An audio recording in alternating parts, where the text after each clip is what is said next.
belajar dari ilmumu. Oh, kamu bisa belajar dari yang ku tahu. Belajar, bergerak.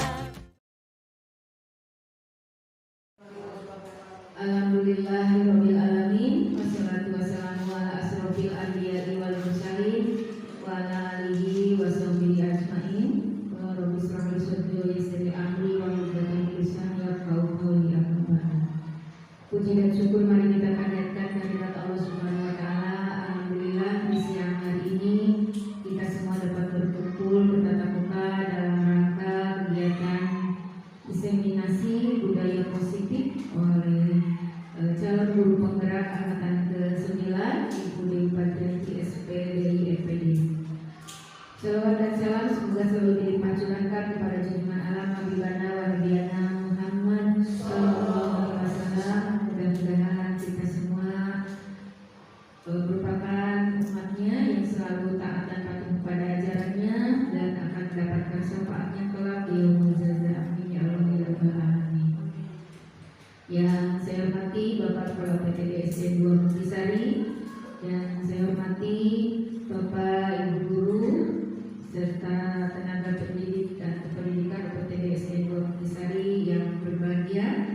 Pada kesempatan siang hari ini perkenankan saya memandu acara. Yang pertama pembukaan, yang kedua menyanyikan lagu kebangsaan Indonesia Raya, ketiga doa, keempat sambutan, kemudian yang kelima acara inti. Baiklah, untuk memanfaatkan waktu, mari kita buka acara ini dengan ucapan basmalah bersama-sama. Bismillahirrahmanirrahim. Menginjak acara yang kedua, yaitu menyanyikan lagu kebangsaan Indonesia Raya yang akan dipimpin oleh yang terhormat Ibu Ati Ratnawati SPD, dan hadirin dimohon berdiri.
Hadirin silakan duduk kembali.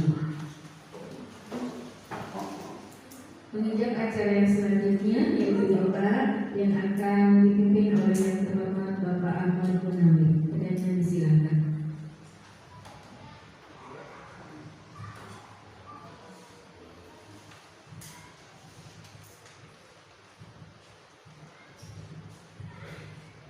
Bismillahirrahmanirrahim. Assalamualaikum warahmatullahi wabarakatuh. Waalaikumsalam warahmatullahi wabarakatuh. Marilah kita sama-sama berdoa berapa kegiatan yang kita laksanakan pada siang hari ini diridhoi oleh Allah Subhanahu wa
kepada Bapak Ahmad Munawir yang telah memimpin doa. Mudah-mudahan doa kita bersama dikabulkan oleh Allah Subhanahu wa taala. Amin ya rabbal alamin. Menginjak acara yang selanjutnya yaitu sambutan dari yang terhormat Bapak Kepala CTB SD 2 Putusan. Kepada beliau disilakan. Bismillahirrahmanirrahim. Assalamualaikum warahmatullahi wabarakatuh. Waalaikumsalam warahmatullahi wabarakatuh. Kalimah sudah disampaikan oleh pembawa acara dan juga sholawat dan salam marilah kita limpahkan kepada junjungan kita Nabi Muhammad sallallahu alaihi wasallam. Barang siapa yang mengucapkan sholawat kepada Nabi, maka insya Allah kita akan dalam barisan beliau dan insya Allah akan mendapatkan syafaatnya. Selanjutnya saya atas nama kepala sekolah pertama-tama mengucapkan banyak terima kasih kepada Bapak Ibu guru yang bisa menyempatkan waktunya bisa mengikuti acara diseminasi budaya positif ya. Diseminasi artinya adalah penyebaran, penyampaian kepada Bapak Ibu semuanya. Di sini adalah temanya adalah budaya positif ya. Terima kasih, semoga seluruh Bapak Ibu semua yang datang ke sini bisa menyerap ilmu yang akan disampaikan dan juga insya Allah dengan menyerap ilmu ini menjadikan ilmu yang barokah dan bisa disampaikan kepada anak didik kita. Permohonan maaf panggilan punten Kak Ibu Dewi dan juga kepada teman-teman semuanya. Pastinya untuk diseminasi yang akan datang kalau bisa lebih meriah lagi. Meriah lagi itu kalau diseminasi harus oleh guru. Kalau kamu orang tua bisa. Oh iya ya. Ini kalau nanti ada materi mengenai orang tua ya 1-2 orang perwakilan dari setiap kelas bisa dihadirkan gitu. Jadi permohonan maaf panginten tina pasugatan, soalnya pasugatan itu makanan dan sebagainya panginten dia tidak berkenan ya. Nanti kita akan lebih berkenan lagi ya. Insya Allah nanti hubungilah ibu ini ya, bos bendahara ya, pangintennya panginten karunya lah Ibu Dewi kalau dia modal sendiri bisa mah dari sekolah juga ada, karena ini juga ilmunya untuk kita semuanya. Selanjutnya Bapak Ibu semuanya, diseminasi tentang budaya positif itu adalah hal yang sudah dari zaman nenek moyang kita ya. Hal-hal yang positif, budaya positif di sini yang di dalam kurikulum Merdeka itu ada, sebenarnya sudah ada di dalam hati nurani bangsa Indonesia. Dari zaman dulu kita ada yang namanya gotong royong, zaman dulu ada yang namanya kalau hajatan kita datang membantu membuat sosompang. Nah, terus kalau ada anak yang ada yang melahirkan kita datang menengok, itu adalah budaya positif. Nah, ini mengapa kita sekarang munculkan, karena sudah terkikis ya, terkikis oleh budaya barat. Budaya barat itu sangat menggempur budaya kita, baik dalam segi agama maupun dalam segi budaya negara Indonesia. Seperti saya sendiri merasakan sekali ya, sekarang dengan adanya TikTok, dengan adanya media sosial yang yang bukan positif, yang negatif dari negara luar itu sangat-sangat setiap detik ya, datang. Apalagi sekarang yang di media sosial, Bapak Ibu semuanya bisa melihat, anak kecil pun bisa melihat. Sekarang orang telanjang itu bisa dilihat dengan anak-anak kecil ya, tidak bisa disensor lagi. Nah, ini adalah tugas kita untuk sekali lagi ya, memunculkan kembali yang sudah tenggelam di dasar laut. Kita munculkan kembali kepada anak-anak kita, walaupun ya Bapak Ibu semua sekarang setiap pagi, setiap di tengah pelajaran dikatakan bahwa ulah tawuran, ulah naon, tapi di media sosial klik pulang dari sekolah itu ada yang tawuran, memakai lampu, harus panjang, lihat dulu dan sebagainya. Itu terlihat sekali di sini. Kalau saya lihat di video Facebook itu orang-orang yang sedang lari-lari ya, itu malah di video. Nah, ini adalah kita yang setiap hari mati-matian mengatakan atau memberikan hal-hal yang positif, langsung terhapus hari itu juga oleh hal-hal yang negatif. Kalau lihat drama Korea, anak-anak sekolah itu pakai celananya panjang sekali, roknya panjang sekali, itu adalah suatu hal yang negatif. Nah, kita inilah tugas kita, jangan bosan-bosan lah. Ya, walaupun mungkin ya hanya sedikit yang masuk ke dalam jiwa anak, tapi insya Allah jiwa anak itu walaupun sepertinya tidak mendengarkan, tapi 10-20 tahun yang akan datang pasti ingat kembali Pak Angga ngobrol kia, Pak Hadi ngobrol kia, Pak Muhasin ngomong kia, itu masih sampai alam bawah sadarnya keluar lagi insya Allah hal-hal yang positif dari guru-guru kita, ya, dari kita semuanya akan muncul.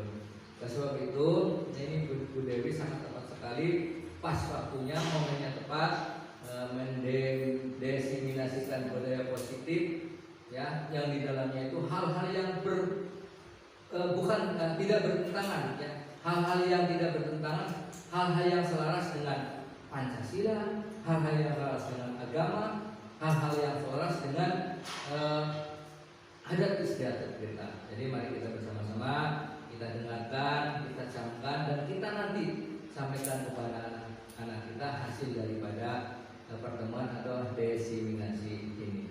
Terima kasih juga kepada Ibu Dewi. Alhamdulillah ya, saya dorong sepenuh hati ya, dengan juga teman-teman mohon didorong. CGP itu calon guru penggerak. Penggerak artinya lokomotor. Kalau di dalam kereta itu Bu Dewi adalah sebagai loknya, lokomotornya, lok ya, yang bisa membawa rangkaian gerbongnya. Kita ini rangkaian gerbong ya, yang rangkaian gerbong yang bisa nanti sampai tujuan akhir daripada stasiun kereta mah insya Allah dengan selamat dan bisa memanjakan penumpangnya. Penumpangnya di kita adalah para siswa. Nah, jadi insya Allah ya, dengan adanya Bu Dewi di SD ini menjadi guru penggerak, ini hal yang positif. Harga tawar, harga tawar tinggi. Karena nanti kalau sudah menjadi TGP, sudah jadi GP guru penggerak, maka itu langkah selanjutnya itu bisa bagaimanapun. Artinya nanti yang minimal jangka pendeknya hanya jadi kepala sekolah itu cepat. Sekarang aja ya angkatan 8 itu ya, angkatan 8 ini teman saya Pak Sudarsono sudah masuk itu, yang kemarin yang angkatannya Pak Ridwan Bu, angkatan berapa? 6. Nah itu sekarang sudah diplot Pak Ridwan kemarin sudah alhamdulillah malah mau jadi pengawas, semuanya sudah dites ini. Nah yang angkatan juga sih ini sekarang ada 5 guru kepala sekolah yang kosong. Nah itu teman saya Pak Sudarsono dari SD Sukamukti, saya kira itu juga sudah masuk Bu, sudah lulus. Ya, tinggal penempatan. Kalau nanti di sini kan ada 1 Bu Halifah ya, ini bilang saya 1 di kecamatan lain sekitar 4, jadi 5 orang. Jadi ini langkah jangka pendek, tapi langkah jangka panjangnya adalah Bu Dewi itu akan menjadi lokomotor, guru penggerak yang akan memberikan warna kepada kita semuanya. Insya Allah menjelangkah nama selangkah lebih maju daripada kita. Oleh sebab itu saya mendorong kepada teman-teman yang masih muda ini, Pak Angga, Bu Uni, Bu Nur, ya itu untuk segera mendaftarkan diri. Bu Nur ditanya dengan Pak Angga ditanya Bu Nur ditanya Bu Uni. Nah sekarang silahkan, saya dukung selama saya masih di sini apapun ya kegiatannya, jamnya jam berapa, hari-hari apa, insya Allah kami dukung. Silahkan sebebas-bebasnya ya. Insya Allah kalau kelas malah loh iya Pak Angga ya gitu ya. Pak Munawir sebenarnya basicnya juga bisa. Ya, jadi nanti saya bisa delegasikan kepada mereka. Jadi jangan takutlah capek dan sebagainya. Mumpung masih muda Bu Uni, ya tenaga masih kuat itu. Ya, jadi insya Allah seperti itu. Terima kasih. Ya, mohon maaf saya berkepanjangan karena ini waktunya sangat tepat saya bicara ya irhadei gitu ya. Jadi guru penggerak gitu. Kalau Ibu Suryati atau saya bukan guru penggerak, tapi guru ngadorong. Jadi saya membaca didorong. Jadi seperti itu. Terima kasih. Mohon maaf yang sebesar-besarnya. Wassalamualaikum warahmatullahi wabarakatuh. Waalaikumsalam warahmatullahi wabarakatuh.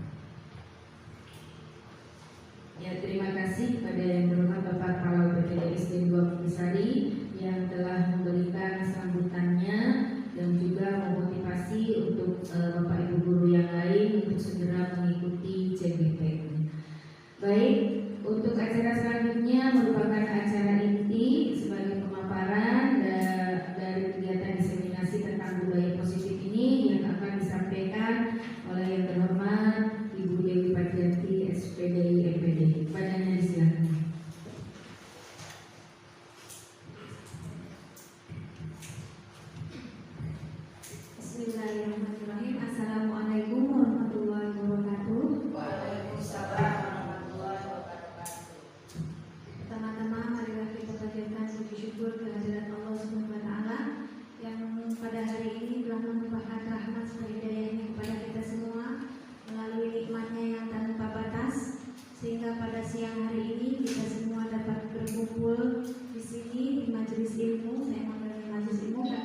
belajar. Ya. Sholawat serta salam senantiasa tercurahkan kepada junjungan kita Habibana wa Nabiyana Muhammad Sallallahu Alaihi Wasallam. Semoga kepadanya kita selalu mengharapkan syafaatnya, sehingga pada akhir nanti, di hari akhir nanti, kita dapat diakui sebagai umatnya dan mendapatkan syafaat di akhirat kelak. Amin. Yang kami hormati Bapak Kepala Sekolah UPTD SDN 2 Muktisari, yang kami hormati Bapak dan Ibu Guru, rekan-rekan guru pendidik dan tenaga pendidikan UPTD SDN 2 Muktisari yang sangat hebat. Terima kasih kami ucapkan yang sangat dalam kepada Bapak Kepala Sekolah atas dorongan, motivasi, dukungan, serta doa yang sangat luar biasa yang selama ini dari awal sampai dengan hari ini, dan saya berharap juga nanti sampai dengan selamanya atau sampai dengan saya mencurahkan ilmu saya di dunia pendidikan. Saya ucapkan terima kasih. Semoga motivasi dukungan dari Bapak Kepala Sekolah Allah balas dengan kebaikan yang amat banyak. Amin. Saya ucapkan juga terima kasih kepada Bapak Ibu guru semua di sini, yang saya tahu Bapak Ibu guru semua sendiri juga mendukung saya. Dukungan yang amat banyak, dukungan yang amat sangat besar yang saya rasakan, sehingga saya di sini merasa tidak sendiri, gitu ya. Saya ucapkan banyak terima kasih sekali. Semoga apa yang Bapak Ibu berikan, baik itu waktunya, dukungannya, motivasinya kepada diri saya, menjadikan hal itu sebagai ladang ibadah dicatat oleh Allah Subhanahu wa Ta'ala, dan hanya Allah yang akan membalas kebaikan dukungan Bapak Ibu semua dengan membalasnya dengan kebaikan yang amat banyak. Amin. Amin ya Allah. Baik Bapak Ibu semua yang ada di sini, izinkan saya di sini bukan sebagai apa ya namanya. Kita hanya di sini berbagi. Yang pertama, ini adalah bagian dari tugas kami, tugas saya di program guru penggerak, di program CGP modul 1.4, yaitu tentang budaya positif, dan di akhir nantinya itu ini adalah bagian dari aksi nyata yang harus saya laksanakan sebagai bukti bahwa program yang saya lakukan di modul 1, 1, 12 sampai dengan 14 sudah saya laksanakan, yaitu dengan berupa diseminasi budaya positif yang akan saya sampaikan di sekolah saya sendiri, yaitu PTD SDN 2 Muktisari. Izinkan Bapak Ibu, saya di sini bukan bermaksud mengajari, ya Bapak yang benar Bapak, karena saya yakin dan saya mengetahui sekali Bapak Ibu guru semua di sini adalah senior saya, Ibu guru, Bapak guru saya yang lebih berpengalaman, lebih mengetahui, karena jam terbangnya juga lebih tinggi daripada saya nih Pak Kepala. Ya, tapi ini anggaplah ini bagian dari kita belajar bersama ya Bapak Ibu ya. Jadi mohon maaf, saya bukan semata-mata ingin menggurui atau bagaimana, tapi ini adalah niat saya membagikan apa yang saya pahami dari modul 1, dari mulai awal CGP sampai dengan hari ini. Baik Bapak Ibu, kita mulai saja. Di sini saya tampilkan, Bapak nanti mohon izin saya boleh berdiri. Mohon izin Bapak Ibu. Ya, di sini ada di layar Bapak Ibu, silakan. Kita setuju atau tidak setuju ya Bapak Ibu? Kita terkait dengan budaya positif itu apa sih? Sebelum ke situ kita lihat pemberian hukuman dapat mendisiplinkan siswa. Setuju atau tidak setuju? Bebas saja ini Pak Bu. Yang setuju angkat tangan. Yang setuju? Iya. Kemudian pemberian hadiah meningkatkan prestasi siswa. Setuju Bapak Ibu?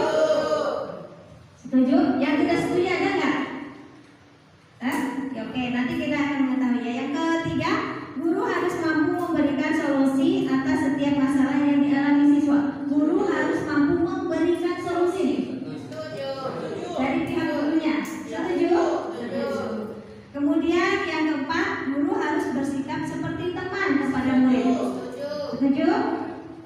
ini ya. Jadi pertanyaan-pertanyaan ini adalah namanya kalau dalam Umair itu pemantik sebelum kita mengetahui apa yang akan kita pelajari.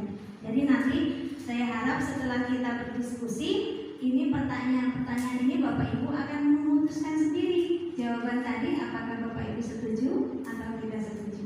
Begitu ya. Nah, selanjutnya apa sih itu budaya positif?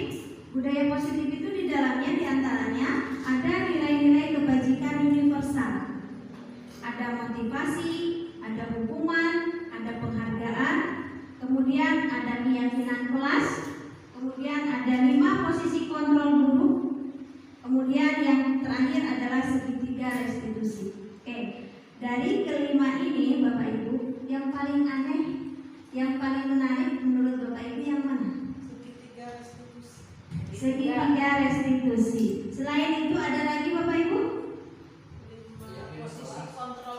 Posisi kontrol guru. Ada lagi 3 saja coba. Keyakinan kelas. Kalau nilai kebajikan universal sudah ya Bu. Kebajikan universal itu nilai-nilai kebaikan, nilai-nilai kebajikan yang seluruh agama maupun yang tidak memiliki agama itu menyepakati.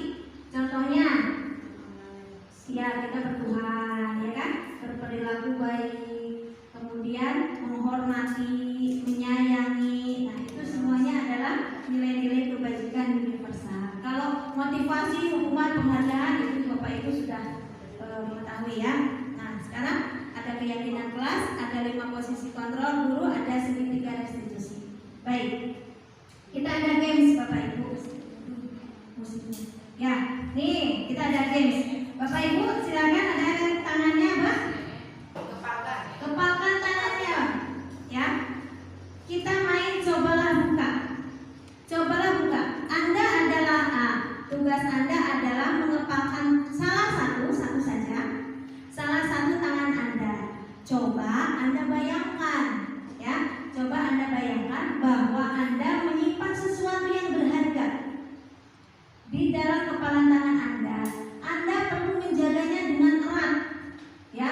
Benda tersebut sekuat tenaga Anda karena Anda begitu pentingnya untuk kehidupan Anda. Karena barang itu penting buat Anda ya.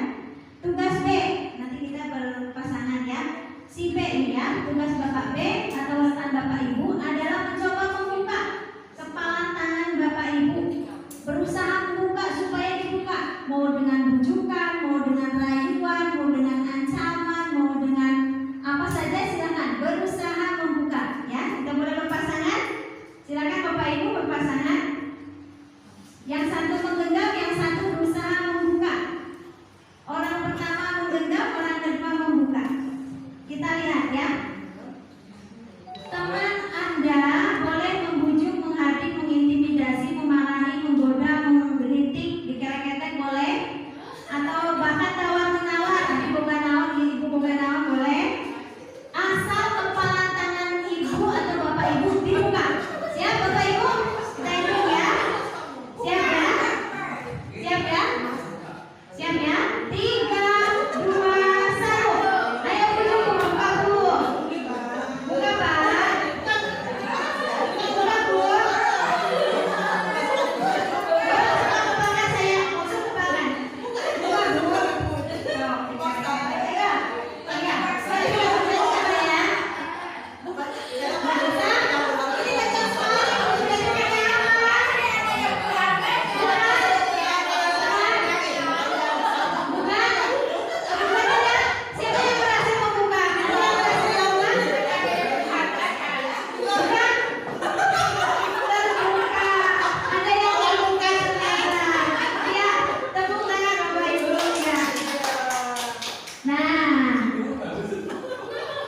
Siapa yang terlibat di sini tadi Bapak Ibu?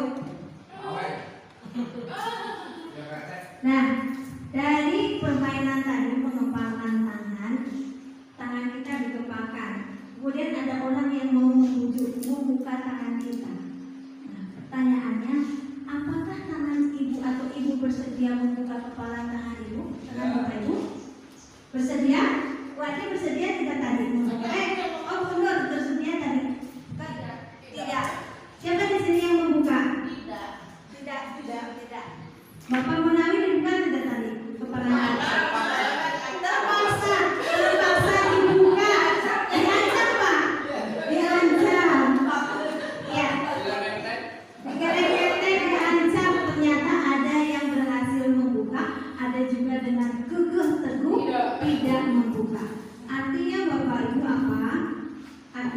adalah, nah, apa yang Bapak Ibu punya itu yang bisa mengontrol itu siapa? Orang lain atau Bapak dan Ibu?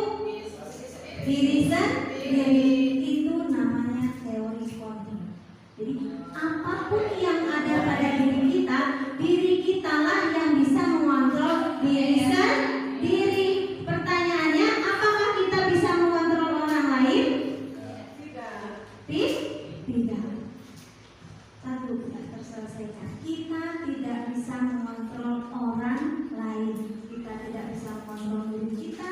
Kita juga tidak bisa mengontrol anak kerja kita. Satu-satunya yang bisa mengontrol diri kita adalah siapa, Bu? Diri sendiri.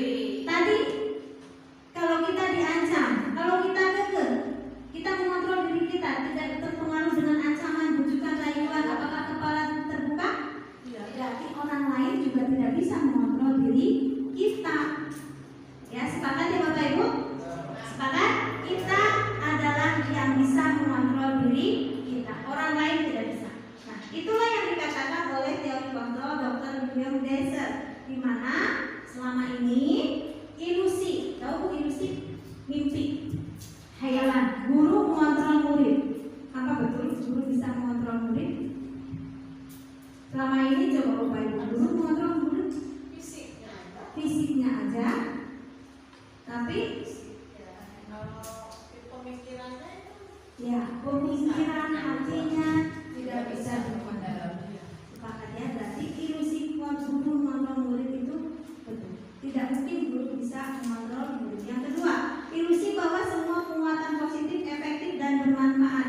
Penguatan positif itu hukuman, ya, supaya biar positif itu kayak gitu tadi, kayak Bapak Munawir ternyata berhasil dibuka oleh siapa Pak? Oleh Pak Mun. Dengan apa Pak? Dengan mau dinodai berarti ancaman. Jika terjadi ancaman hanya untuk membuka kontrol diri kita, apakah itu efektif Bu untuk mengontrol orang lain? Tidak. Ya, betul. Berarti yang ketiga, ilusi bahwa kritik membuat orang merasa bersalah dapat menguatkan karakter. Jika kita dikritik terus kita dibikin bersalah sama orang, karakter kita bisa jadi lebih kuat. Betul atau tidak? Tidak. Tergantung kritiknya.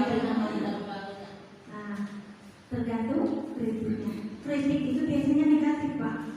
Yang membangun itu positif itu adalah saran, pemikiran, ya bisa gitu. Nah, jadi kritik itu menurut Dr. William itu ternyata tidak bisa menguatkan karakter seseorang. Kemudian yang kelima, ilusi bahwa orang dewasa memiliki hak untuk memaksa. Jadi tidak benar bahwa orang dewasa memiliki hak untuk memaksa. Nah, seperti tadi dipaksa Bapak Munawir ya. Gimana rasanya Pak dipaksa? Enak enggak? Ngerok kamu. Ya jadi begitu ya. Jadi orang dewasa tidak berhak memiliki hak kita untuk memaksa diri kita atau memaksakan orang lain terhadap orang lain juga. Nah, siapa sesungguhnya yang memiliki kontrol pada diri kita?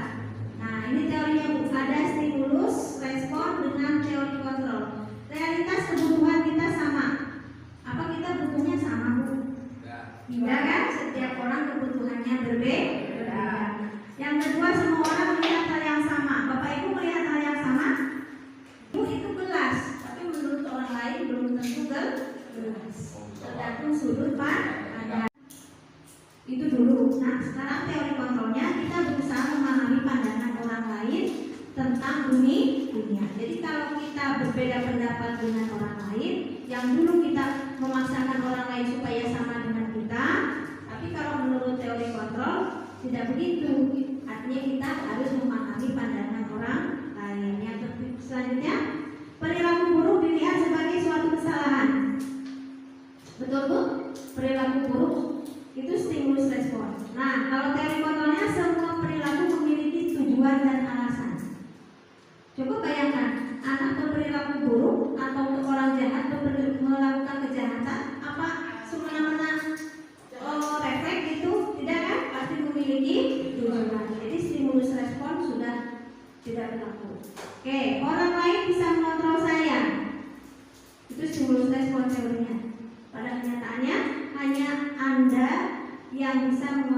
diri Anda. Ya. Kemudian pemaksaan pada saat rujukan gagal. Pemaksaan dipaksa. Tadi sudah ada yang memaksa untuk membuka, tapi akhirnya terbuka. Tapi pada prosesnya itu membentuk pribadi yang gagal. Berarti Pak Munawir tadi itu gagal mempertahankan apa yang dia anggap berharga. Ya, karena paksaan. Namun teori kontrolnya mengatakan kolaborasi dan konsensus menciptakan pilihan-pilihan baru. Harusnya tadi berkolaborasi agar menciptakan pilihan-pilihan baru.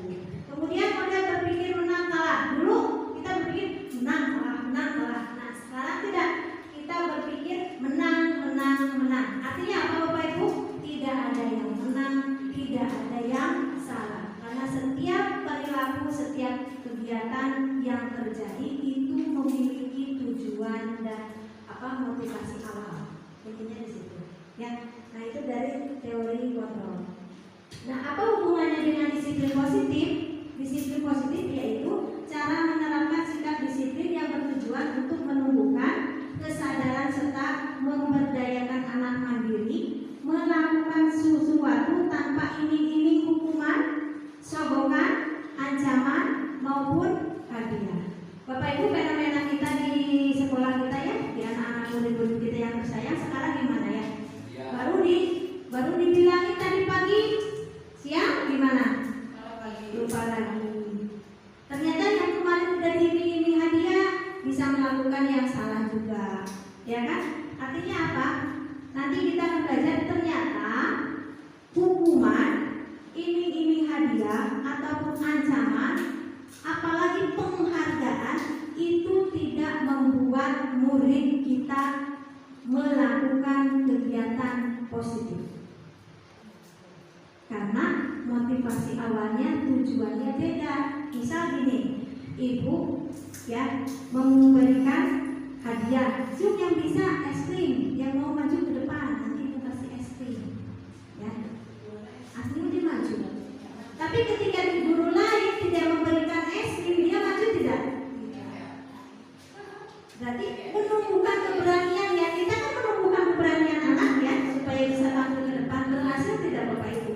Tidak, karena dia hanya menginginkan es krim. Nah, itu bukan budaya positif, ya seperti itu. Nah, apa yang harus kita lakukan sekarang? Yang harus kita lakukan sekarang adalah menanamkan nilai budaya positif kita melalui yang sedang digaung-gaungkan oleh pendidikan kita ya, profil pelajar Pancasila. Sudah tahu ya Bapak Ibu ya? Kalau disingkat yang cepat hafal, ada yang udah hafal semua? Udah? Guru kelas 1 mah udah. Ibu guru kelas 4 yang mulai apa? Kalau mau disingkat bebek manis. Maaf ya. Bebek manis.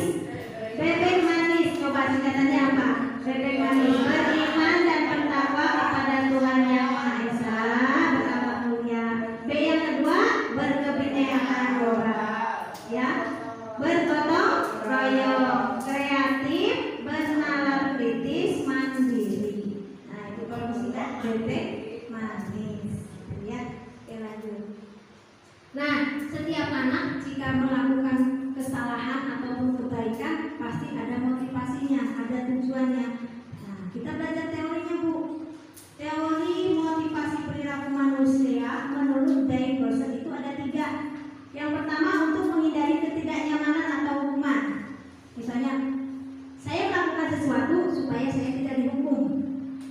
Saya melakukan sesuatu supaya saya ingin dipuji sama Pak Kepala, misalnya. Ya kan? Saya mau datang pagi supaya dipuji dan dianggap wah rajin, ya kan? Yang pertama menghindari ketidaknyamanan atau hukuman. Yang kedua mendapatkan imbalan atau penghargaan atau pengakuan dari orang lain. Yang ketiga untuk menjadi orang yang mereka inginkan dan menghargai diri sendiri dengan nilai-nilai yang mereka percaya. Pertanyaannya Bapak Ibu, selama ini apa hal-hal positif yang Bapak Ibu lakukan berdasarkan motivasi yang mana Bapak Ibu?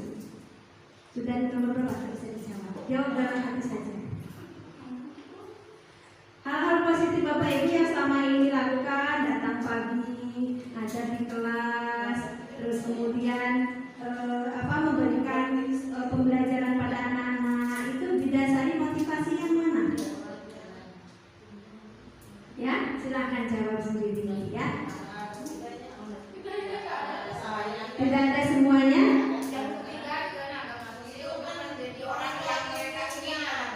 Mereka ingatkan adalah maksudnya kepada diri kita,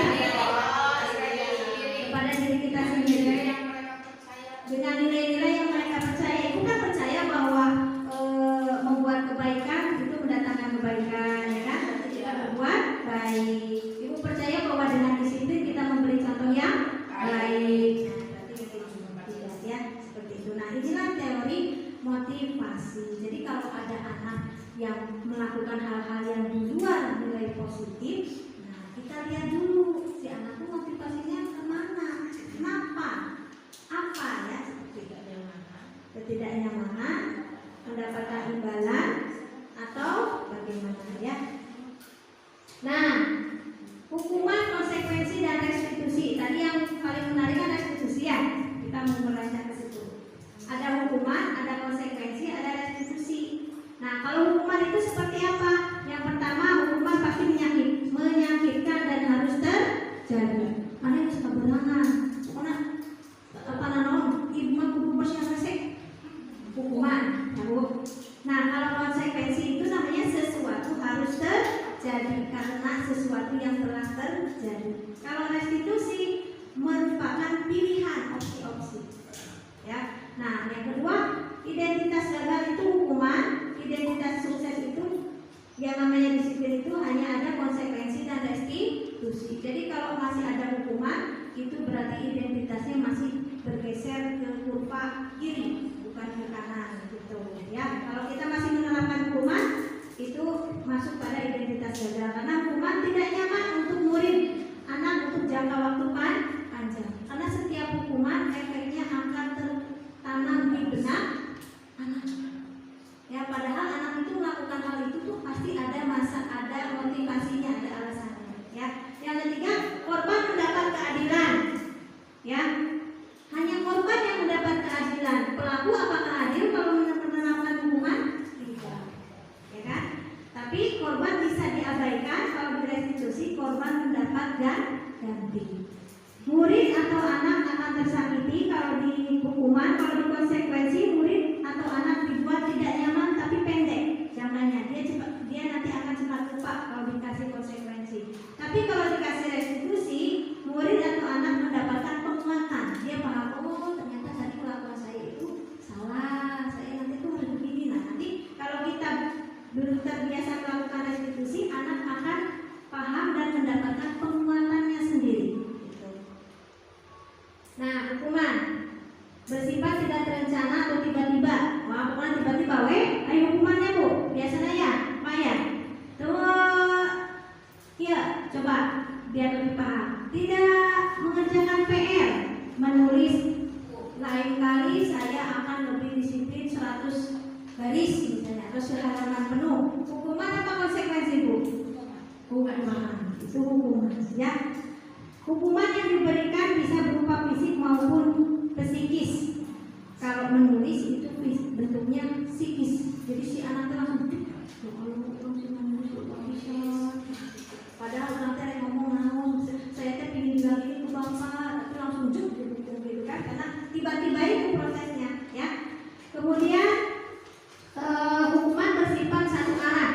Jadi hanya terhadap tersangka, terhadap pelaku, tapi korban tidak tersentuh. Nah itu kalau hukumannya. Dan murid hanya menerima suatu hukuman tanpa melalui suatu kesepakatan. Padahal kalau kita memberikan konsekuensi aja misalnya pilihan atau restitusi pilihan, kamu udah nggak mengerjakan PR nih, tanya apa alasannya kayak gini. Kalau tidak mengerjakan PR, apa konsekuensinya? Kita yakini di kelas dengan keyakinan kelas. Oh kalau tidak mengerjakan PR saya harus ini bu, harus apa misalnya 10 menit yang lain tidak istirahat, yang lain istirahat saya tidak boleh istirahat karena itu udah kesepakatan kelas. Nah, itu yang diharapkan di budaya positif. Jadi pengarahan dari pihak guru baik sebelum atau sesudahnya tanpa melalui pengarahan ya. Kalau hukuman langsung jeder-jeder. Nah, kalau konsekuensi kita lebih baik. Disiplin dalam bentuk konsekuensi sudah terencana. Jadi ada direncanakan Bu. Nanti misalnya ya anak tidak ini konsekuensinya apa. Jadi tidak lagi dengan hukuman-hukuman, tapi dikonsekuensikan yang disosialisasikan kepada anak-anak. Gitu ya. Pada konsekuensi murid tetap dibuat tidak nyaman untuk jangka waktu pendek. Masih murid masih diberi hal yang tidak nyaman seperti hukuman, tapi bukan hukuman karena dia sudah sadar sendiri kesalahannya. Tapi dengan sadar dia melakukan efek dari kesalahannya itu. Nah, tapi tidak nyaman. Misalnya yang lain istirahat, ini malah di kelas suruh tulis PR gitu kan. Jadi tidak jajan. Yang ketiga, konsekuensi biasanya diberikan berdasarkan suatu data yang umumnya dapat diukur. Misalnya, ya kalau baru sekali nggak mengerjakan PR, masih ditolerir 2 kali, 3 kali, nah baru kalau yang keempat kali atau yang ketiga kali, nah itu baru bisa dilakukan konsekuensi.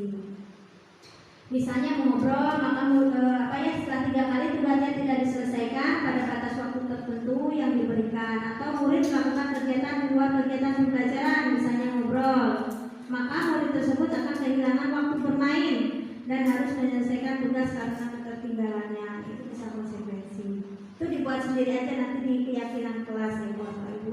Nah, restitusi proses menciptakan kondisi bagi murid untuk memperbaiki kesalahan mereka sehingga mereka bisa kembali pada kelompok mereka dengan karakter yang lebih kuat. Jadi kita menyadarkan dulu nih, jika terjadi sesuatu itu sadarlah, si budaknya harus sadar itu adalah hal yang salah, gitu kan ya, yang tidak tepat.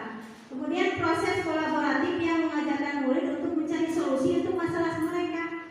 Jadi bukan kita yang nyari solusi Bu, kalau bisa mah murid yang menawarkan solusinya. Oh saya tidak salah begini Bu, saya nanti harus begini deh, hukuman gini aja deh, gitu kan ya, seperti itu ya. Jadi mencari solusi untuk masalah mereka dan membantu murid berpikir tentang orang seperti apa yang mereka inginkan. Kan si murid ini bertindak laku negatif tuh, kita sadarkan supaya dia sadar perilaku yang negatif harus berubah ke perilaku positif, harus seperti apa. Kita hanya mengarahkan, mendorong dan memberikan clue atau kata-kata gitu ya, seperti itu. Dan bagaimana mereka harus memperlakukan orang lain. Jadi intinya mah kalau budaya positif terkait dengan tata hukuman dan tata tertib, sekarang tata tertib kalau hukuman sudah tidak ada. Bapak Ibu masih ingat tata tertib di kelas? Kalimatnya gimana? Coba sebutkan satu aja. Datang selalu 15 menit sebelum pembelajaran dimulai. Datang tepat waktu 15 menit sebelum pembelajaran dimulai. Tapi di sampingnya ada konsekuensi atau hal-hal yang jika dilanggar, ada opsi-opsi pilihan? Tidak. Itulah kesalahan sudah Bapak. Jadi anak itu tidak tata tertib mandi pajang, tapi tetap dilanggar. Salah satu itu baru salah satu, belum salah 2, salah 3. Nah, nanti jadi di kuliah ini kita paradigmanya berubah. Dulu mau usung tata tertib, akhirnya tata tertib terusung. Tidak lagi, tapi namanya keyakinan kelas. Yang dibuatnya tidak sepihak. Kalau tata tertib dibuatnya sepihak apa 2 pihak? Sepihak. Sekolah saja, ibu guru saja ya, wali kelas saja, atau ibu guru mata pelajaran saja. Anak dilibatkan? Tidak. Nah, kalau keyakinan kelas anak dilibat, boleh Bu, nanti kalau sedang belajar boleh nggak sambil minum? Boleh, kalau disepakati bersama. Jadi minum boleh di atas meja. Jika disepakati, seperti itu ya. Jadi tidak ada tata tertib, yang ada sekarang adalah keyakinan kelas. Nah, ciri-ciri restitusi banyak. Restitusi itu untuk menebus kesalahan, namun bukan menebus kesalahan, namun untuk belajar dari kesalahan. Kembali budak salah mah, seperti kumaha ge kapayuna budak henteu salah deui gitu kan. Jadi biarkan anak itu melakukan kesalahan karena mungkin anak itu belum tahu bahwa hal tersebut salah. Sehingga anak itu mampu belajar dari kesalahannya. Restitusi memperbaiki hubungan. Bapak Ibu kalau udah menghukum anak gimana rasanya? Nyesel nggak?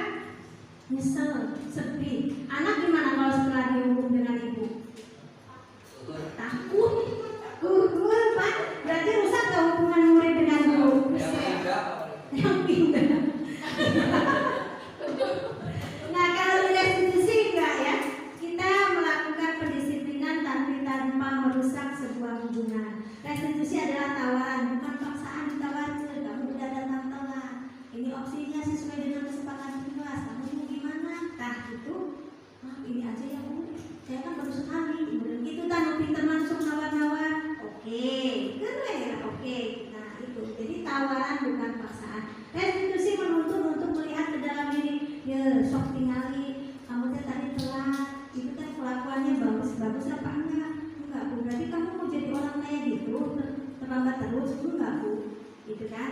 Lalu kedepannya gimana supaya kamu tidak terlambat? Saya akan. Nah, yang diminta adalah anak-anak mengeluarkan saya akan, gitu. Jadi dia berpikir untuk menjadi dirinya yang lebih baik dengan melihat pada diri sendiri.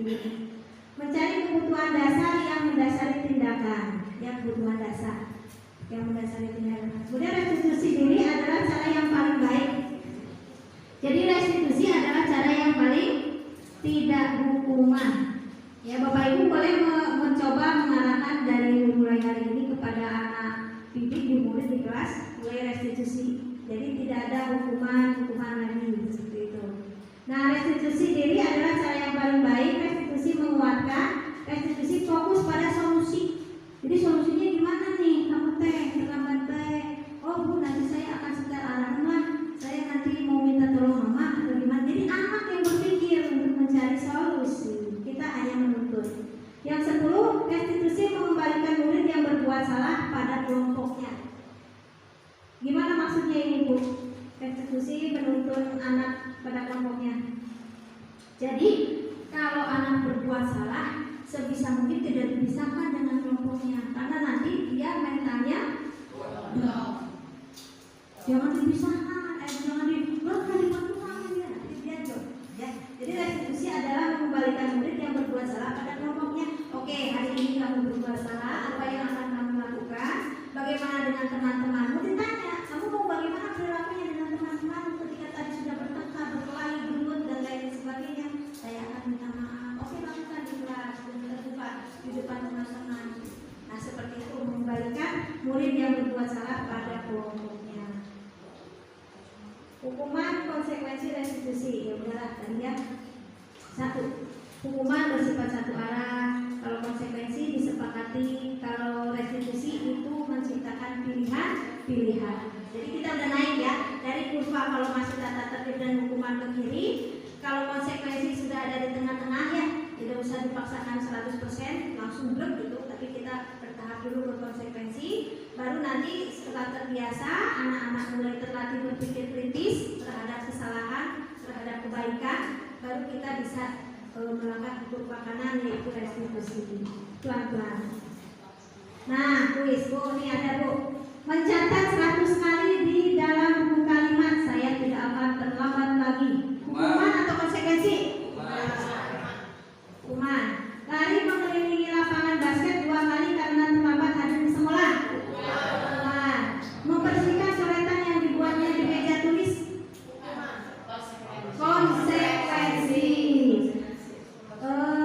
Murid diminta push up 15 kali karena tidak menggunakan masker di sekolah. Hukuman. Menggantikan kertas tugas teman yang dicoret-coret. Konsekuensi. Berjemur di lapangan basket jam 12 siang karena mengobrol di kelas. Hukuman. Ya, alhamdulillah. Nah, coba ini ada kasus Bapak Ibu. Ada Ibu Anas guru kelas 2 SD mendapatkan masalah murid-muridnya tidak bisa tertib berdiri antri di depan pintu kelas dan selalu berebutan masuk ke dalam kelas setelah jam istirahat usai. Ini tentunya sangat mengganggu proses pembelajaran di mana kelas tidak dapat mulai tepat waktu karena Ibu Anas sibuk menenangkan murid-muridnya yang cukup lama. Sering ya Bu? Habis jam istirahat masih menengahnya Pak Ibu sekali itu kan dia. Bukan Ibu Anas. Iya. Nah, akhirnya Ibu Anas berpikir cepat dan mengandalkan stiker bintang. Nah, zaman kurikulum 2013 nih Bu, ini pelatihan anak pakai stiker bintang. Siapa yang enggak? Ternyata itu. Nah, kita akan lihat nanti ya. Pakai stiker bintang, setiap murid-muridnya akan masuk ke kelas sesuai jam istirahat. Bu Anas akan mengiming-imingi muridnya dengan stiker bintang. Siapa yang dapat berdiri lurus dan berbaris rapi antri di depan pintu dapat bintang dari Bu Anas. Sebagian besar murid-muridnya menyambut tangan tersebut. Ayo aku menang bintang. Mencoba bintang A yang menang lawan dirinya. Dan langsung berdiri rapi di depan pintu agar mendapatkan stiker bintang. Hal ini terus dilakukan Bu Anas selama beberapa minggu. Nah, permasalahannya begini. Karena cukup berhasil membuat murid-muridnya berdiri rapi antri di depan pintu. Sampai pada suatu saat Bu Anas sakit, taruh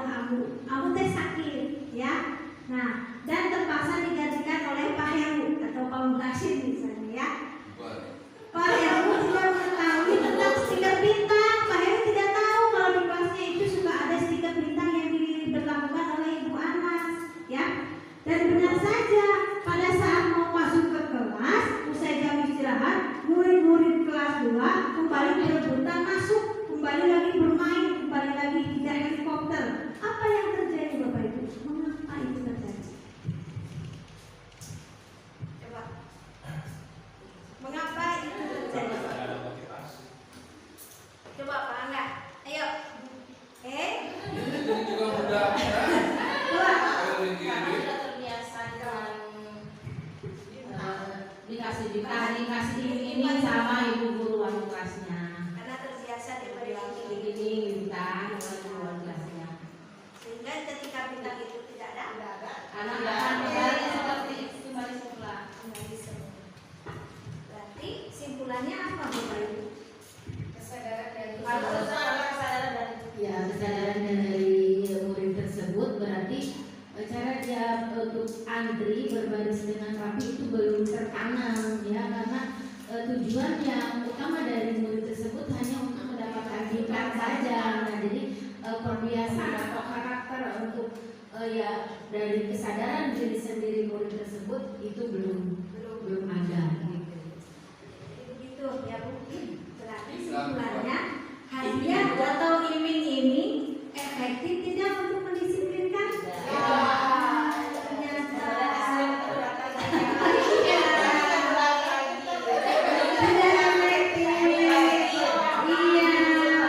Iya, dan saya baru tahu kapan Bu? Kemarin ketika sudah masuk di modul 1.4 saya langsung astagfirullah.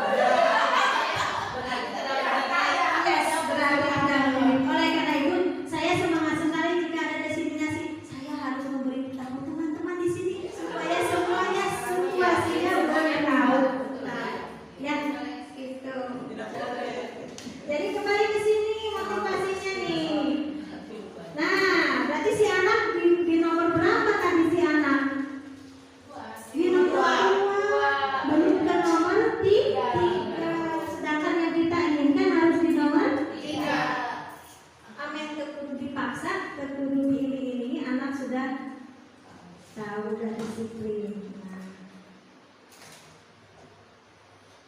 Nah, udah terlihat motivasinya apa? Ya, pertanyaan kedua, apakah ada cara lain Bu untuk solusi murid-murid di kelas 2 supaya disiplin positifnya muncul? Adakah cara lain agar murid-murid di kelas 2 bersedia antri di depan kelas tanpa diberi pengajaran? Kamu ada cara lain? Ada. Cara yang kita lakukan, seperti yang tadi dibicarakan, bisa. Sebenarnya banyak cara. Cuma kan cara-cara itu yang ditakutkan itu maksudnya pada yang tadi yang hukuman itu yang jadi masalahnya. Caranya banyak, bisa dipersempit jalurnya bersama supaya nanti bisa. Itu kan bisa. Cuma kan cara itu apakah masuk yang pada itu? Yang hukuman itu yang ditakutkan itu. Jadi kurang pas gitu, takutnya. Kalau cara apa banyak. Cuman cara itu pas apa enggak? Itu aja. Kalau menurut Bapak satu ada caranya apa? Caranya satu aja. Caranya? Misalnya saya perlu bantuan tadi. Ya seperti yang saya lakukan supaya nanti masuk kelas, saya diamin itu. Diam di Iya. menyambut ya. Yang menyambut diamin itu, kemudian anak kan otomatis karena ruangan masuknya sempit, karangan saya gurunya supaya antri gitu kan. Jadi masuknya bisa ngantri. Nah itu kalau ada bantuan Ya kalau itu di situ. kalau bagian PAI, Ya itu susahnya. Jadi ya menenangkan coba cara ada itu lagi susah. solusi yang lain ya Bu Ati. Ini tadi kamu pakai jalannya dibatasin. Coba ada lagi Kalau menurut saya kebiasaan. pembiasaan. Mau ada ibu wali kelas, mau tidak, kalau sudah terbiasa, mereka akan tetap seperti itu. Ya seperti sekarang kan pembiasaan membaca surat pendek itu kan Terbiasa. Ya. Kalau anak saya, alhamdulillah masih sudah terbiasa. Mau ada ibu guru tidak. Ditanya perkalian sudah. Kebiasaan lain lagi kan ada seperti yang apa sih breaking gitu ya, sebelum mulai pembelajaran ya itu sudah. Terus yang sekarang ditambahkan profil Pancasila dan yang adu mulik gitu sudah terbiasa. Alhamdulillah kalau pas itu sudah terbiasa, walaupun saya belum masuk loh, gitu. Jadi karena kalau menurut saya itu kebiasaan tanpa harus jangkau benar gitu. Karena sudah dibiasakan, anak-anak ini harus kalian lakukan setiap pagi walaupun itu tidak ada. Pembiasaan. Solusinya pembiasaan. Ya, silakan Bapak. Ini kan Nah, begini saudara-saudara bahwasanya untuk ini kan tadi sudah diberikan oleh Ibu yang apa namanya Bu, kesepakatan kelas. Kita kan sebelumnya kita membuat keyakinan kelas, bahwasanya keyakinan kelas itu harus disosialisasikan kepada anak-anak, orang tua dan guru-guru yang ada di sana. Artinya mereka sudah tahu bahwasanya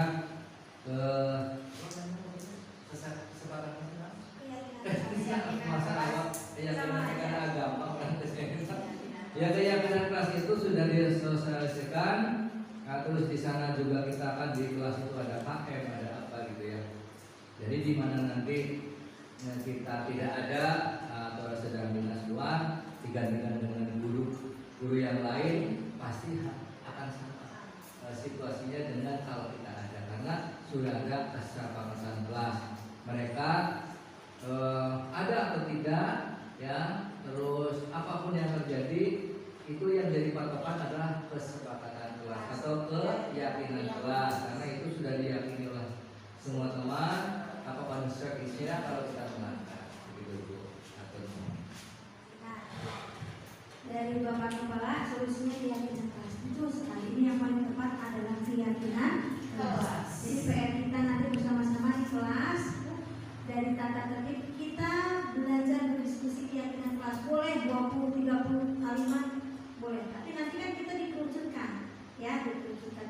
Lalu kita membuat keyakinan bersama di kelas dan ditandatangani atau dijab jempol oleh seluruh siswa. Seperti itu.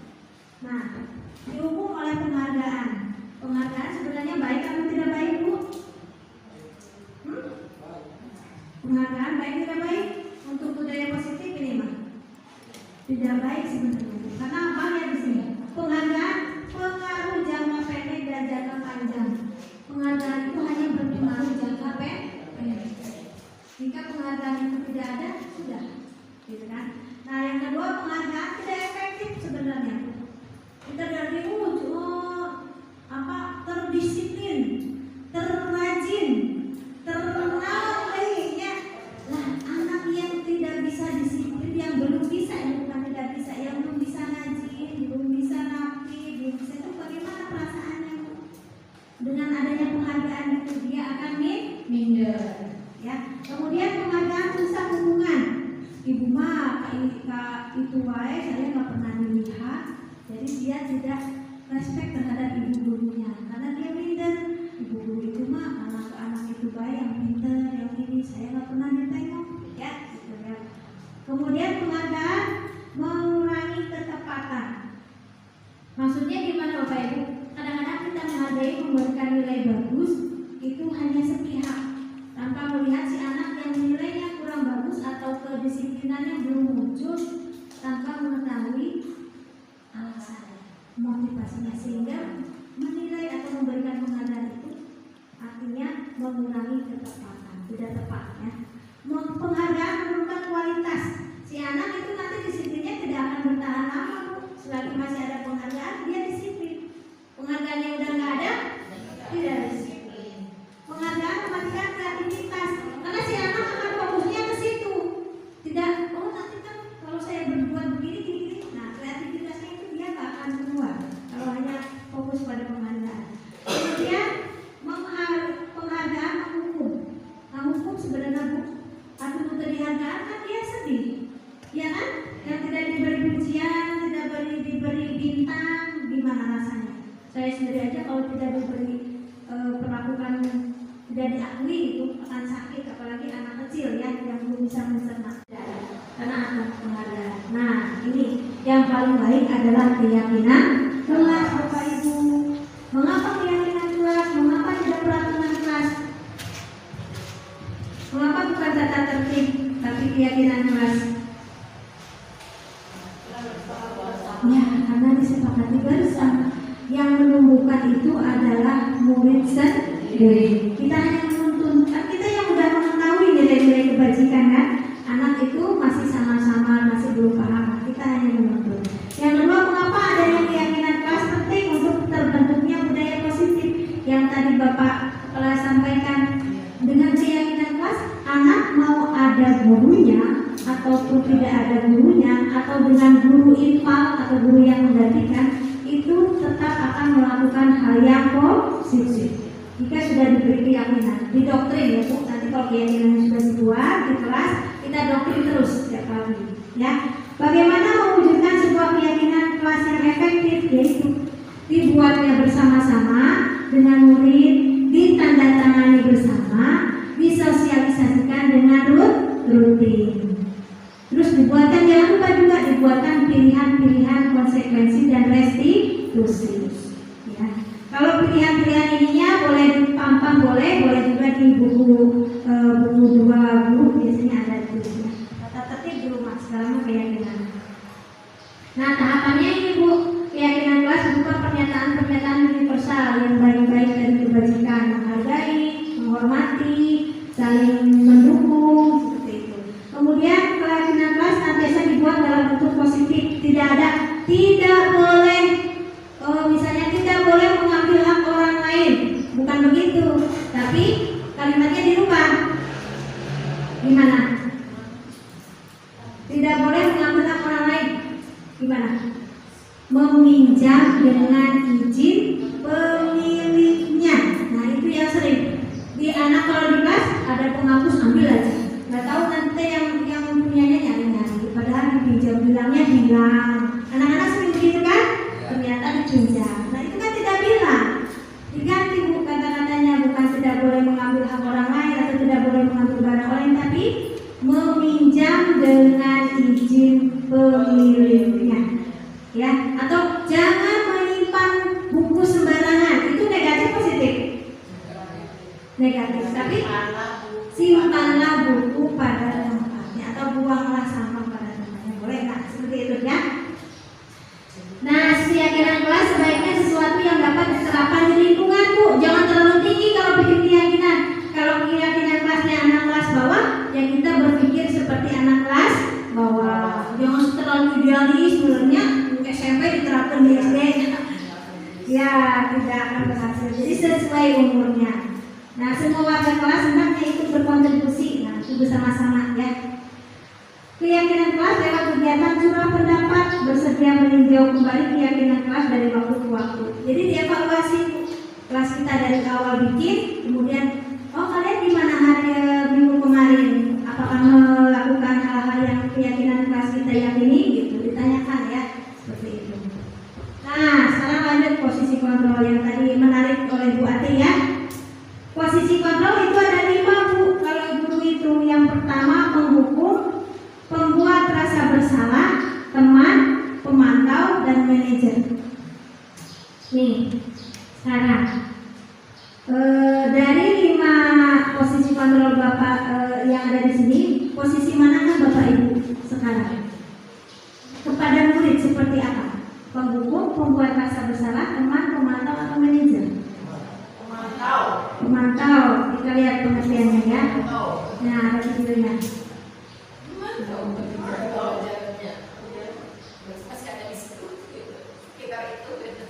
Nah, ini ada videonya, izin diputar ya.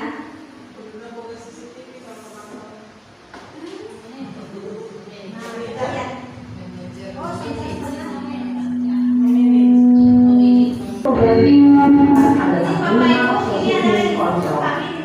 Lima posisi kontrol dalam restitusi adalah proses perjalanan seorang pendidik agar dapat mengenali dirinya.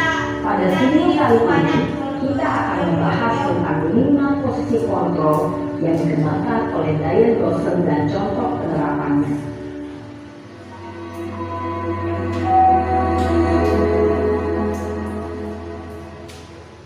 Lima posisi kontrol itu adalah 1. Posisi penghukum. 2. Posisi pembuat rasa bersalah. 3. Posisi teman. 4. Posisi pemantau atau monitor. Dan 5. Posisi manajer. Untuk lebih memahami kelima posisi tersebut, Mari kita saksikan kasus Naren yang terlambat hadir 20 menit di sekolah dan melihat bagaimana terima posisi kontrol dalam menghadapi masalah tersebut.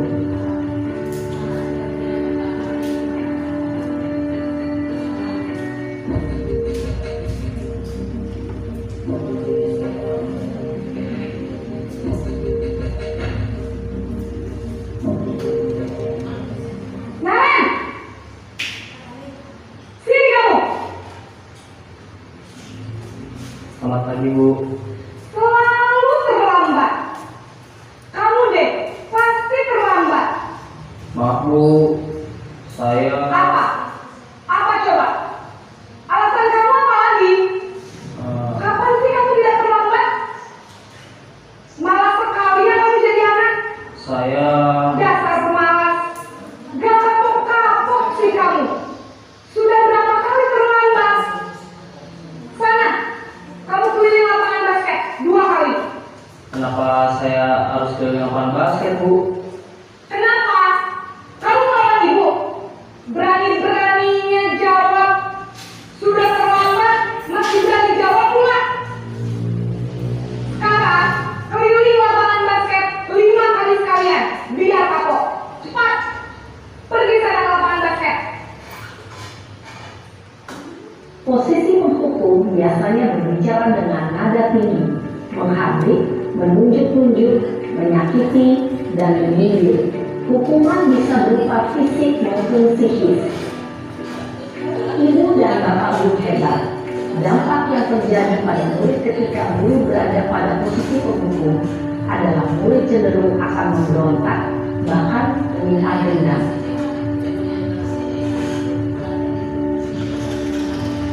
Selamat pagi. Naren!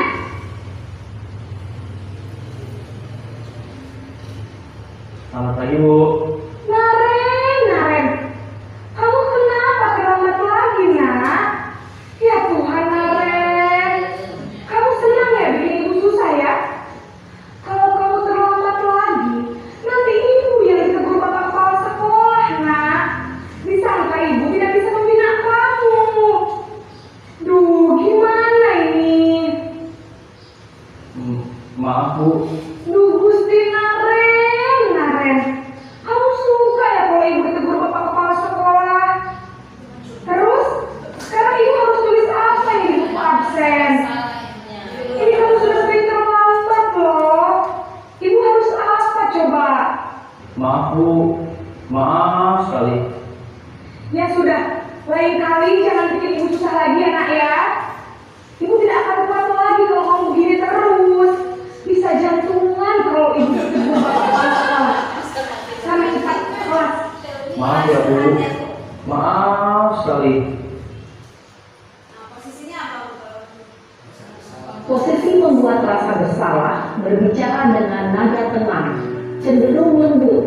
Namun kata-kata yang diutarakan membuat murid merasa menjadi orang yang gagal, memandang buruk dirinya sendiri, merasa tidak berharga, dan tidak sanggup membahagiakan orang lain. Ketika guru mengambil posisi pembuat rasa bersalah, murid akan menganggap dirinya yang bersalah dan ia akan menyimpan emosi negatif tersebut di dalam dirinya.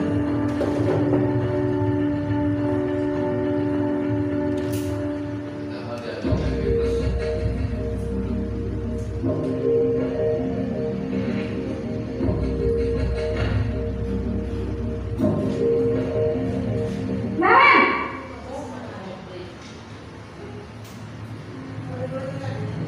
Selamat pagi, Bu. Wah, sudah jam berapa ini nak?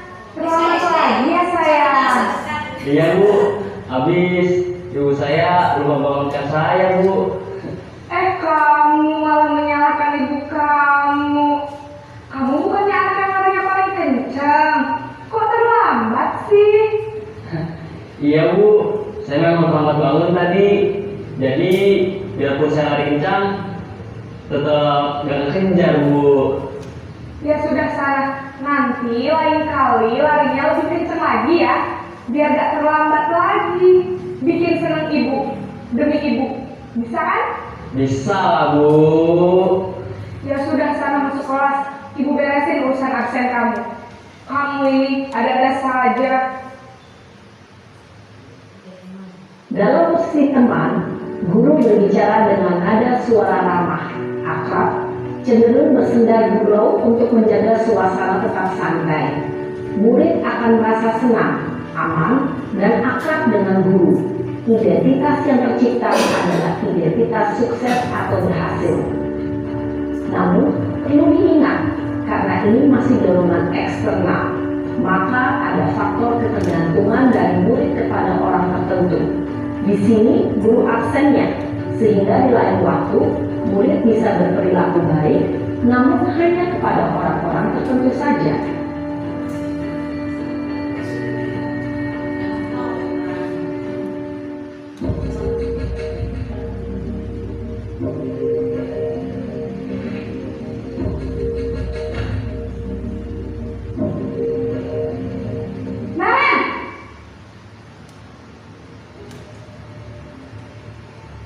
Selamat pagi, Bu. Naren, apa peraturan sekolah kita tentang jam berapa kita harus masuk sekolah, Nak? Kita harus di sekolah jam 7, Bu. Iya betul, sekarang sudah jam 7.20. Naren sudah tahu konsekuensinya jika terlambat hadir. Paham, Bu. Saya harus tinggal kelas pas jam istirahat selama 20 menit. Iya benar, konsekuensinya demikian. Jadi nanti jam 9.30 pas istirahat, kamu harus tinggal di kelas, kerjakan tugas tambahan untuk ketertinggalan kamu, ya? Baik, Bu. Posisi pemantau mengandalkan penghitungan atau data untuk mengontrol murid. Guru mengarahkan murid berdasarkan peraturan dan konsekuensi. Seorang pemantau menunjukkan bahasa tubuh dan ekspresi wajah yang datar dan cenderung formal.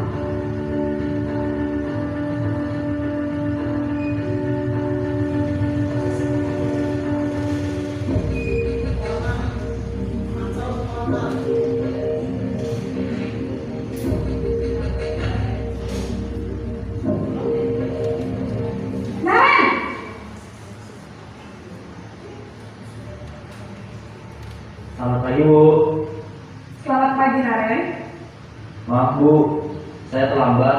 Iya, sekolah masuknya jam 7, sekarang sudah jam 7.20. Jadi sekarang bagaimana ini, Naren? Maaf, Bu. Saya lupa setel alarm saya semalam. Baiklah, menurut kamu, keyakinan sekolah yang mana yang perlu kamu tingkatkan?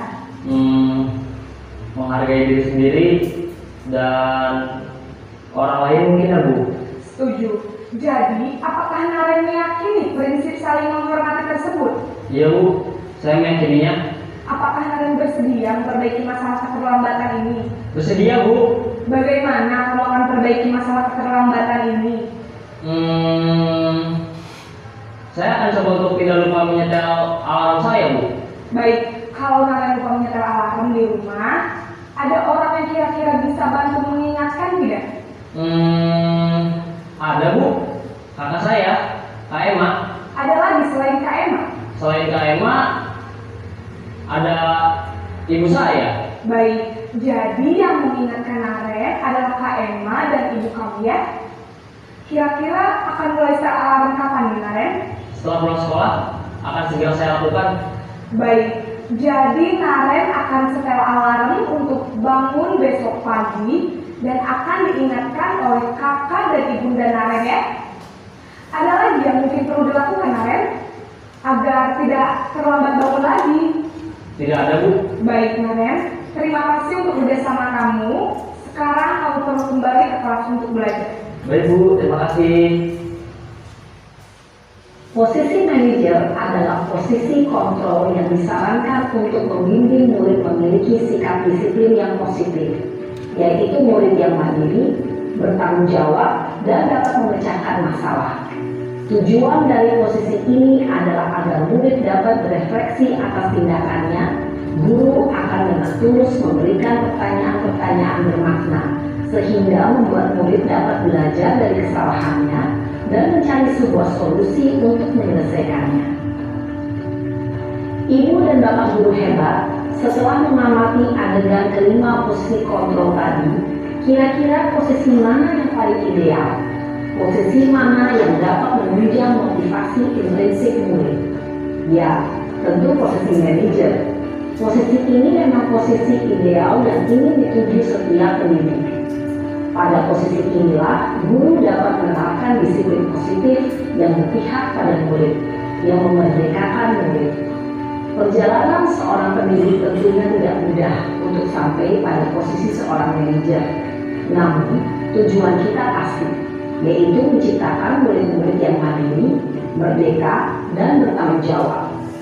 Semoga penggambaran 5 posisi kontrol yang telah diperlihatkan ini dapat menjadi ajang refleksi bagi kita semua, agar dapat terus mengasah dan menerapkan disiplin positif yang memerdekakan murid.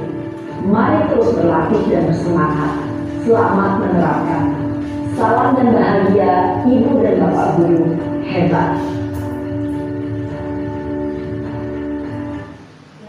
Itu tadi 5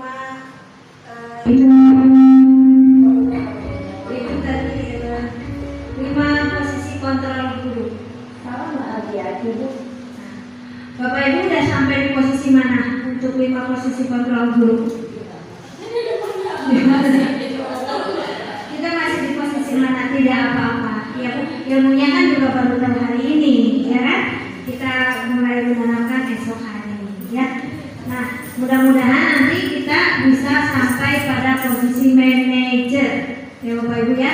Tidak harus langsung, ya kita bertahap step by step sedikit demi sedikit. Dari hukuman, dikonsekuensi, baru restitusi, dari posisi penghukum, kemudian membuat dosa-dosa digeserkan, teman juga digeser, ya sedikit demi sedikit. Minimal kita posisi kontrol ada di mana dulu? Pemantau. Ya, minimal kita posisinya sekarang ada di posisi pemantau. Pemantau itu kan posisi yang paling aman untuk kita melangkah kepada posisi manajer, di mana kita bisa tetap melakukan konsekuensi dan juga belajar melakukan restitusi. Itu pemantau, ya. Nah, lanjut ke sini ke segitiga restitusi. Ini caranya buat jadi seorang manajer atau kontrol manajer, kita harus pandai melakukan segitiga restitusi. Segitiga restitusi itu apa, Bu? Dalam pendidikan, yaitu segitiga restitusi itu suatu proses dialog yang dijalankan oleh guru atau orang tua agar dapat menghasilkan anak atau murid yang mandiri dan bertanggung jawab. Jadi dialog, Bu, tidak lagi tunjuk-tunjuk, tidak lagi diskriminatif atau kata-kata kasar atau melakukan penekanan, tapi segitiga restitusi adalah sebuah dialog, memunculkan pertanyaan-pertanyaan pemantik supaya anak mencari sendiri solusi, menemukan sendiri apa kesalahannya, kemudian bersedia melakukan kesalahannya, ya, maksud memperbaiki kesalahannya. Nah, bagaimana tahapannya? Yang pertama adalah menstabilkan identitas, yang kedua validasi tindakan yang salah, yang ketiga menanyakan keyakinan. Nah, tadi dari video tadi nih yang di posisi terakhir atau manajer, ada nggak, Bu, menstabilkan tindakan, menstabilkan identitas? Ada, yaitu Nauren. Siapa yang terlambat? Nauren. Identitasnya Nauren, identitas pelaku di sini, ya. Kemudian validasi tindakan yang salah dari video tadi. Iya.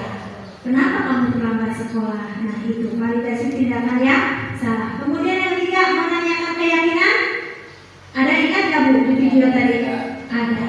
Nah, itu ibu yang tadi di video, ibu guru yang di video terakhir di posisi manajer itu menggambarkan proses penerapan segitiga restitusi.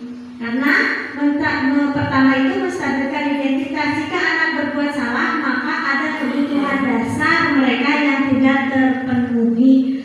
Bagian dasar segitiga restitusi memiliki tujuan untuk merubah orang yang gagal menjadi orang yang sukses. Tadi kan kebutuhan dasarnya berarti bangun pagi, tapi tidak terpenuhi, gitu ya. Kemudian validasi tindakan tindakan yang salah. Setiap perilaku berusaha memenuhi sesuatu kebutuhan tertentu. Guru akan bergeser dari stimulus respon ke proaktif. Jadi kalau di segitiga restitusi tahapan kedua, ketika sudah diketahui orang yang terlambat, yang kedua adalah validasi tindakan yang salah, meyakinkan bahwa keterlambatan itu adalah sesuatu yang salah atau meyakini keyakinan kelas, menyalahi keyakinan kelas maksudnya. Yang selanjutnya, kenapa harus segitiga restitusi? Karena mengenali dan mengakui kebutuhan murid akan memperbaiki hubungan dengan murid. Kan kita kenal si Naurel itu sering terlambat, tapi merusak tidak tadi dengan ibu guru melakukan sikap yang manajer, hubungannya rusak tidak? Tidak. Ya, jadi tidak merusak hubungan, tapi memperbaiki hubungan dengan murid. Nah, setelah itu baru menanyakan keyakinan. Murid akan diberi pertanyaan-pertanyaan bermakna seperti tadi. Apakah terlambat termasuk keyakinan kelas? Gitu kan? Bermakna untuk memunculkan motivasi secara intrinsik, ya, sehingga murid akan mampu mengaitkan keyakinan dengan tindakan yang salah. Sehingga nanti, oh iya, tadi saya terlambat, salah. Besok saya akan begini. Meminta alarm, meminta bantuan Pak Eman, meminta bantuan ibu untuk mengingatkan atau membangunkan. Itu solusinya di anak sendiri, di anak itu sendiri. Itu dengan segitiga restitusi. Nah, ini kasus 1, Sabrina hari itu bangun terlambat, terburu-buru. Dia pun akhirnya sampai di gerbang sekolah, tapi baru menyadari kalau tidak menggunakan sepatu hitam seperti tertera di peraturan sekolah. Di depan pintu kelas, Pak Lukman memperhatikan sepatu Sabrina yang berwarna coklat. Sabrina berusaha menjelaskan bahwa dia terburu-buru dan salah mengenakan sepatu. Tapi apa yang terjadi? Pak Lukman menanyakan peraturan sekolah tentang seragam warna sepatu. Sabrina menjawab sudah tahu sepatu harus berwarna hitam, namun terburu-buru dan salah mengenakan sepatu. Pak Lukman tetap bersikeras pada peraturan yang berlaku dan mengatakan, ya sudah, kamu sudah melanggar peraturan sekolah, kamu salah, sudah terlambat, salah pula warna sepatunya. Segera buka sepatumu, kalau tidak bisa mengenakan warna sepatu sesuai peraturan. Sina naulie, ya, sina dibuka Pak Lukman. Nah, dalam kasus tadi, sikap posisi apakah yang diambil oleh Pak Lukman? Pak, hukum. Jelaskan. Atau apa indikatornya bila Pak Lukman mengambil posisi seorang manajer? Apa yang akan dikatakannya? Ini berandai-andai, kalau Pak Lukman di posisi manajer, kira-kira Pak Lukman bertanya apa kepada Sabrina? Kenapa terlambat, gitu ya? Apalagi Pak? Tidak tahu peraturan Keyakinan kelas, ya seperti itu ya. Kemudian kira-kira bila Anda adalah kepala sekolah di sekolah tersebut, nilai kebajikan apa yang ingin dituju oleh peraturan harus berwarna hitam? Keseragaman. Apalagi Bu? Kedisiplinan. Ya, kesetaraan. Ya, kesetaraan. Bagaimana Anda menyikapi langkah yang diambil Pak Lukman mengenai kasus tersebut? Bagaimana, Bu Nur? Menyikapi Pak Lukman? Kita nyeker. Kurang setuju terhadap sikap Pak Lukman karena itu cenderung menghukum. Ada solusi-solusinya atau saran lain? Solusinya ya tadi dengan segitiga restitusi, yaitu dengan dialog dulu kenapa alasannya gitu. Lalu menghubungkan dengan peraturan keyakinan kelasnya. Apa yang Bapak Ibu rasakan, kemudian hal baru apa yang paling menarik yang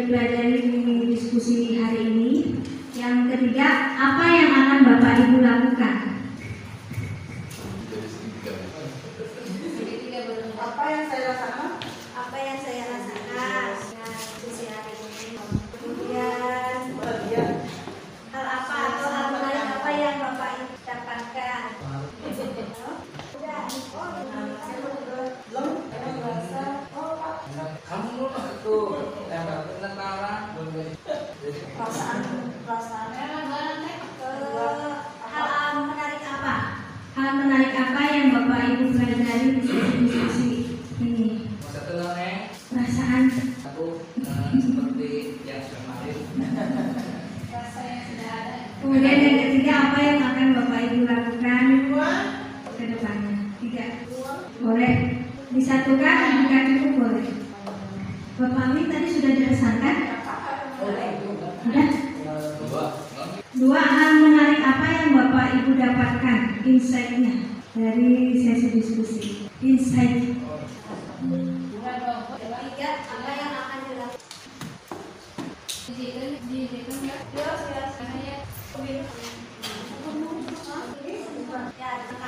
Menari atau ilmu baru atau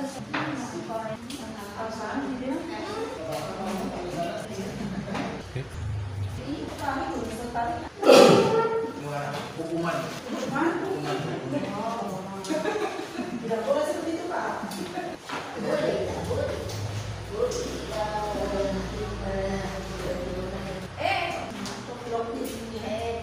Dilapor pula.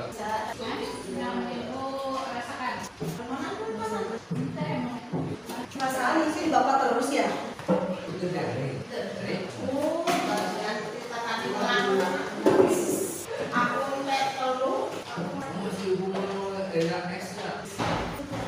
Tapi aku kasih gimana kemana? Bikin sepatah rasa. Ya kira setuju apa tidak duanya? Soalnya aku membuat kalimatnya susah. Diajak bicara ya. Setuju. Boleh.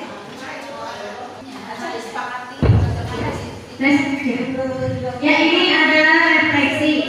Siapa yang membacakan Bapak Ibu? Perwakilan ibu guru satu, Bapak guru satu untuk membacakan. Boleh bebas punya siapa aja. Membacakan boleh punya siapa aja. Dibalik ya tetap. boleh bebas punya Bebas ya? Iya. Hal yang saya akan lakukan, saya akan berusaha memposisikan diri di posisi yang tepat dan akan membuat kesepakatan kelas. Iya.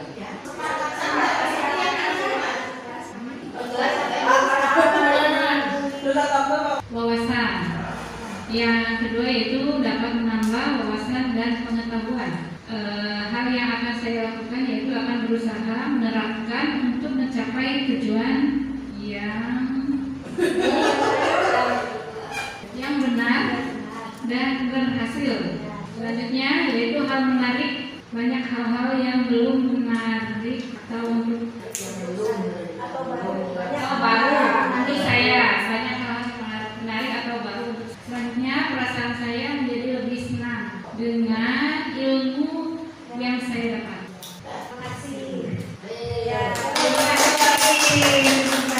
Tidak ada bintang ya? Ya itu alhamdulillah. Alhamdulillahirobbilalamin. Ini adalah refleksi dari diskusi kali ini. Jadi refleksi ini Bu sekalian juga saya ingin perkenalkan. Jadi setiap sesi pembelajaran diusahakan ya ada refleksi, minimal menanyakan bagaimana perasaan anak belajar tadi. Ya senang. Atau hal baru apa yang kalian dapatkan, minimal dua, perasaan dan hal yang baru. Sehingga ketika anak nanti pulang dia ingat, oh tadi saya belajar ini. Minimalnya begitu. Ya baik Bapak Ibu, alhamdulillah kita sudah sampai ke sesi akhir. Terima kasih saya ucapkan atas dukungan serta kehadiran Bapak Ibu semua di sesi diskusi hari ini dalam acara diseminasi budaya positif di UPTD STMMI 2 Muktisari sebagai bagian dari tugas saya di modul 1.4 budaya positif dalam program calon guru penggerak angkatan 9 Kota Banjar. Demikian presentasi saya hari ini saya akhiri. Mohon maaf apabila ada kesalahan dan kekurangan selama saya presentasi. Saya akhiri sekian. Wassalamualaikum warahmatullahi wabarakatuh.